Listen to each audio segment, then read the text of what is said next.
بسم اللہ الرحمن الرحیم۔ سامعین و ناظرین السلام علیکم ورحمۃ اللہ وبرکاتہ۔ اعتکاف کے حوالے سے ہم بات کرنے لگے ہیں تو توجہ سے سننا، اور اگر کوئی سوال بھی کرنا ہو تو کر سکتے ہیں، اور حدیث کے مطابق ہی جواب دیا جائے گا انشاءاللہ العزیز۔ اعتکاف یہ رسول اللہ صلی اللہ علیہ وسلم کی سنت مبارکہ ہے۔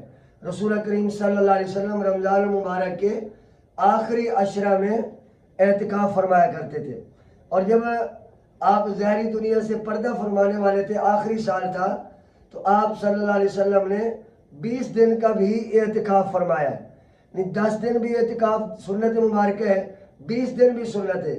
اور بہقی شریف میں حدیث مبارکہ ہے، رسول اللہ صلی اللہ علیہ وسلم حضرت امام حسین رضی اللہ تعالیٰ عنہ بیان کرتے ہیں کہ امام الانبیاء صلی اللہ علیہ وسلم نے فرمایا، جو بندہ اعتکاف کرتا ہے رمضان المبارک کے آخری 10 دنوں کا، اللہ رب العالمین اسے 2 حج اور 2 عمروں کا ثواب عطا فرماتا ہے۔ یعنی اتنی بڑی اہم عبادت ہے جو رسول اللہ صلی اللہ علیہ وسلم نے کی بھی ہے اور ہمیں کرنے کا حکم بھی دیا ہے۔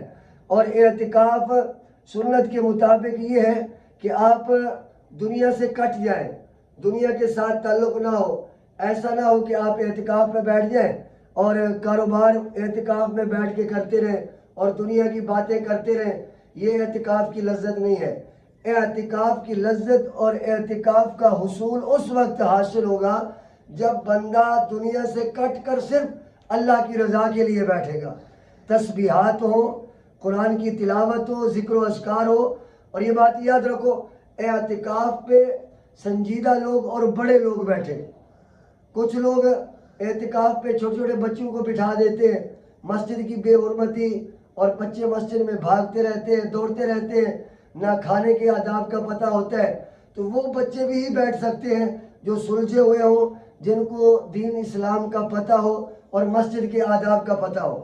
اور اعتکاف والا جو ہے وہ جنازہ پڑھنے بھی نہیں جا سکتا، یعنی اگر کوئی قریبی عزیز بھی فوت ہو جائے تو جو اعتکاف پہ بیٹھا ہے اس کو جنازے میں جانے کی بھی ضرورت نہیں ہے۔ اور اعتکاف کرنا سنت ہے، اور جتنا ادب کے ساتھ ہو سکتا ہے اتنا ادب کے ساتھ اعتکاف کرے۔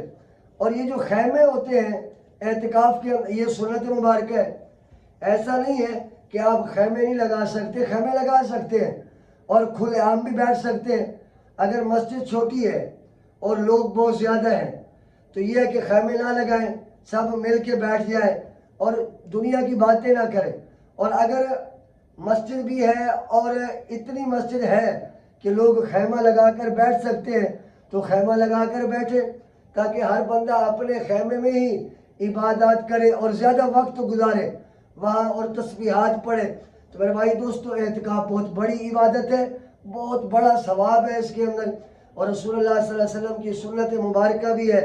اور اعتکاف عورتیں بھی کرتی ہیں تو وہ مسجد میں نہ کریں۔